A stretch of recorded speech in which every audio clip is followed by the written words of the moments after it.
Super prime at 9 ನಲ್ಲಿ ಇವತ್ತಿನ ಇಡೀ ದಿವಸದ ಪ್ರಮುಖ ಬೆಳವಣಿಗೆಗಳ ವಿಶೇಷ ವರದಿಗಳನ್ನು ನಿಮಗೆ ತೋರಿಸ್ತಾ ಹೋಗ್ತಿದೆ. ಅದಕ್ಕಿಂತ ಮುಂಚಿತವಾಗಿ ರಾಜ್ಯ, ದೇಶ ಹಾಗೂ ವಿದೇಶಗಳಲ್ಲಿ ನಡೆದಿರುವ ಟಾಪ್ 18 ಸುದ್ದಿಗಳನ್ನು ನೋಡೋಣ. ಬಿಹಾರದಲ್ಲಿ ನೂತನ ಸರ್ಕಾರ ರಚನೆಗೆ ಎನ್ಡಿಎ ನಾಯಕರು ಭರ್ಜರಿ ಸಿದ್ಧತೆ ಮಾಡಿಕೊಳ್ತಾ ಇದ್ದಾರೆ. ನವೆಂಬರ್ 20ರಂದು 10ನೇ ಬಾರಿ ಮುಖ್ಯಮಂತ್ರಿಯಾಗಿ ನಿತೀಶ್ ಕುಮಾರ್ ಪ್ರಮಾಣ ವಚನ ಸ್ವೀಕರಿಸಲಿದ್ದಾರೆ.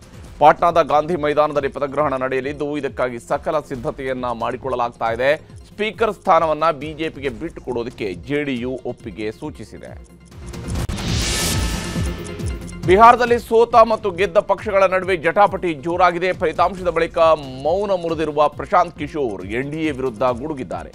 ಭರವಸೆ ನೀಡಿದಂತೆ 1.5 ಕೋಟಿ ಮಹಿಳೆಯರಿಗೆ ತಲಾ 2 ಲಕ್ಷ ರೂಪಾಯಿ ಹಣ ಕೊಟ್ರೆ ನಾನು ರಾಜಕೀಯವನ್ನೇ ತುರಿತೀನಿ ಅಂತ ಸವಾಲೆಸೆದಿದ್ದಾರೆ. 12 ರಾಜ್ಯಗಳಲ್ಲಿ ಕೇಂದ್ರ ಚುನಾವಣಾ ಆಯೋಗ ನಡೆಸುತ್ತಿರುವ ಮತಪಟ್ಟಿ ವಿಶೇಷ ಪರಿಷ್ಕರಣೆಯನ್ನ ವಿಪಕ್ಷಗಳು ಖಂಡಿಸಿವೆ. ಈ ಕುರಿತು ದೆಹಲಿಯಲ್ಲಿ 12 ರಾಜ್ಯಗಳ ಪ್ರಮುಖ ಪಕ್ಷಗಳ ನಾಯಕರು ಸಭೆಯನ್ನ ಮಾಡಿದ್ರು. ಈ ವೇಳೆ ಎಸ್ಐಆರ್ ವಿರೋಧಿಸುವ ನಿರ್ಣಯವನ್ನ ತೆಗೆದುಕೊಂಡಿದ್ದಾರೆ. ಡಿಸೆಂಬರ್ ಮೊದಲ ವಾರದಲ್ಲಿ ದೆಹಲಿಯ ರಾಮಲೀಲಾ ಮೈದಾನದಲ್ಲಿ ಬೃಹತ್ ಪ್ರತಿಭಟನೆಗೆ ಕರೆ ನೀಡಲಾಗಿದೆ. ಕೇಂದ್ರ ಚುನಾವಣಾ ಆಯೋಗ ನಡೆಸುತ್ತಿರುವ ಮತದಾರರ ಪಟ್ಟಿಯ ತೀವ್ರ ವಿಶೇಷ ಪರಿಷ್ಕರಣೆಗೆ ಕೇರಳ ಸರ್ಕಾರ ವಿರೋಧ ವ್ಯಕ್ತಪಡಿಸಿದೆ.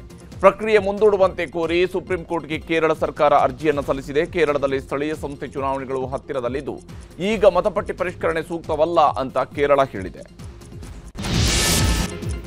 ಶಬರಿಮಲೆಯಲ್ಲಿ ಅಯ್ಯಪ್ಪನ ವಾರ್ಷಿಕ ಮಕರ ಜ್ಯೋತಿ ಯಾತ್ರೆ ಆರಂಭವಾಗಿದೆ. 2ನೇ ದಿನವಾದ ಇಂದು ಭಾರೀ ಸಂಖ್ಯೆಯಲ್ಲಿ ಭಕ್ತರು ಆಗಮಿಸಿದ್ರು. 2 ಲಕ್ಷಕ್ಕೂ ಹೆಚ್ಚು ಯಾತ್ರಿಕರು ಶಬರಿಮಲೆಯಲ್ಲಿ ಸ್ವಾಮಿಯ ದರ್ಶನವನ್ನು ಪಡೆದಿದ್ದಾರೆ. ಭಕ್ತರ ಸಂಖ್ಯೆ ಹೆಚ್ಚಾಗಿದ್ದರಿಂದ ಕೆಲವೆಡೆ ನೂಕುನುಗ್ಗಲು ಉಂಟಾಗಿತ್ತು. ಇನ್ನೂ ಕೆಲವೆಡೆ ಕುಡಿಯೋದಕ್ಕೆ ನೀರು ಸಿಗದೆ ಭಕ್ತರು ಪರದಾಡಿದರು. ಅಯ್ಯಪ್ಪನ ದರ್ಶನಕ್ಕೆ ಬರೋಬ್ಬರಿ 6 ಗಂಟೆಗಳ ಕಾಲ ಸರದಿ ಸಾಲಿನಲ್ಲಿ ನಿಲ್ಲಬೇಕಾದಂತಹ ಪರಿಸ್ಥಿತಿ ನಿರ್ಮಾಣ ಆಗಿದೆ. ಶಬರಿಮಲೆ ಯಾತ್ರಿಕರಿಗೆ ಕೇರಳದಲ್ಲಿ ಮೆದುಳು ತಿನ್ನುವ ಅಮೀಬಾ ಸೋಂಕಿನ ಭೀತಿ ಎದುರಾಗಿದೆ. ಹೀಗಾಗಿ ಶಬರಿಮಲೆಗೆ ಹೋಗುವ ಕರ್ನಾಟಕದ ಭಕ್ತರಿಗಾಗಿ ಆರೋಗ್ಯ ಇಲಾಖೆ ಗೈಡ್ಲೈನ್ಸ್ ಹೊರಡಿಸಿದೆ. ಯಾತ್ರೆ ವೇಳೆ ನಿಂತ ನೀರಲ್ಲಿ ಸ್ನಾನ ಮಾಡುವಾಗ ನೀರು ಮೂಗು ಪ್ರವೇಶಿಸದಂತೆ ಎಚ್ಚರಿಕೆ ವಹಿಸುವುದಕ್ಕೆ ಸೂಚಿಸಿದೆ. ಜ್ವರ, ತಲೆನೋವು, ವಾಂತಿ, ಕುತ್ತಿಗೆ ಬಿಗಿತ ಕಂಡು ಬಂದಲ್ಲಿ ವೈದ್ಯರನ್ನ ಸಂಪರ್ಕಿಸಲು ಸೂಚಿಸಿದೆ. ಮೇಕೆದಾಟು ಯೋಜನೆಗಿದ್ದ ಕಾನೂನು ತೊಡಕು ನಿವಾರಣೆ ಬೆನ್ನಲ್ಲೇ ಯೋಜನೆ ಅನುಷ್ಠಾನಕ್ಕೆ ಸರ್ಕಾರ ಮುಂದಡಿ ಇಟ್ಟಿದೆ. ಯೋಜನೆ ಸಂಬಂಧ ವಿಧಾನಸೌಧದಲ್ಲಿ ವಿವಿಧ ಇಲಾಖೆಗಳ ಅಧಿಕಾರಿಗಳ ಜೊತೆಗೆ ಮುಖ್ಯಮಂತ್ರಿ ಹಾಗೂ ಉಪಮುಖ್ಯಮಂತ್ರಿ ಸಭೆ ನಡೆಸಿದರು. ಈ ವೇಳೆ ಪರಿಷ್ಕೃತ ಡಿಪಿಆರ್ ಸಲ್ಲಿಕೆ, ಪ್ರತ್ಯೇಕ ಸಿಡಬ್ಲ್ಯೂಸಿ ಕಚೇರಿ ಆರಂಭದ ಬಗ್ಗೆ ಚರ್ಚೆಯನ್ನು ನಡೆಸಲಾಯಿತು.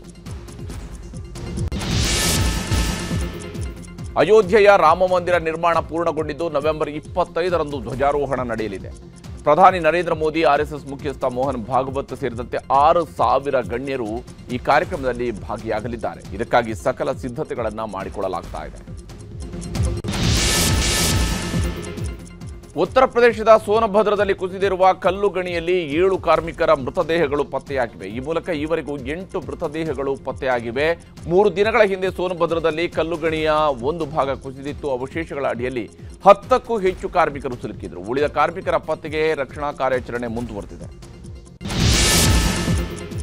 ಸಿನಿಮಾ ಇನ್ನೂ ಶುರುವಾಗಿಲ್ಲ, ನೀವು ನೋಡಿದ್ದು ಕೇವಲ 88 ಗಂಟೆಗಳ ಟ್ರೇಲರ್ ಅಷ್ಟೇ ಅಂತ ಸೇನಾ ಮುಖ್ಯಸ್ಥ ಜನರಲ್ ಉಪೇಂದ್ರ ದ್ವಿವೇದಿ ಪಾಕಿಸ್ತಾನಕ್ಕೆ ಎಚ್ಚರಿಕೆ ನೀಡಿದ್ದಾರೆ. ಆಪರೇಷನ್ ಸಿಂಧೂರ್ ಕುರಿತು ಮಾತನಾಡಿರುವ ದ್ವಿವೇದಿ, ಭಯೋತ್ಪಾದನೆಗೆ ಕುಮ್ಮಕ್ಕು ನೀಡುವ ಪಾಕಿಸ್ತಾನಕ್ಕೆ ಕಠಿಣ ಸಂದೇಶ ರವಾನಿಸಿದ್ದಾರೆ.